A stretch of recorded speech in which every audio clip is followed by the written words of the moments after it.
Now we saw JavaScript-based animations in action with help of these special events, and I just want to emphasize again that these events are always emitted no matter if you control your animation with JavaScript or not.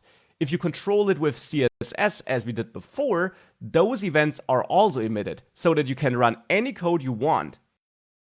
But you can also leverage those events, as you saw in the last lecture, to control the entire animation through JavaScript, either through your own JavaScript code as we did it, or by using another third-party JavaScript animation library, for example. Now, if you control your entire animation through JavaScript, as we're doing it here on this paragraph now, you can add another property on this transition.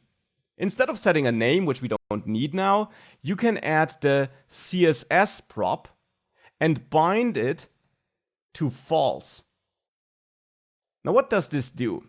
This tells Vue that this transition controlled by this transition component on this paragraph will not use CSS. It will not use a CSS transition or a CSS animation defined in CSS code. Instead, the entire transition will be controlled through JavaScript. And why is this a helpful piece of information we can pass to Vue? It's technically not required. As you saw, it worked. But now, by passing this prop, we tell Vue that it doesn't even need to search for the respective CSS classes in our CSS code for this transition.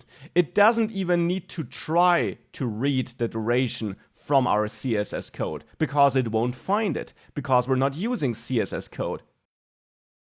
Therefore, it skips this CSS analysis step. It skips searching for the respective CSS classes and the duration of this animation in CSS, and that simply improves performance a little bit, because it doesn't need to do this unnecessary step. Hence, you should of course only add CSS false if you really don't use CSS code for this transition. And for example, on the other transition usages we have here, like on these two alternative buttons, we absolutely must not set CSS to false, because there we are relying on CSS transitions and animations. But if you don't do that, if you just control your animation through JavaScript only, then you can set CSS to false to optimize performance. With that, if I reload, this still works as before, but now even a bit more performant. We'll not notice the difference here, but it is there, and tiny things like that can make your app faster in the end.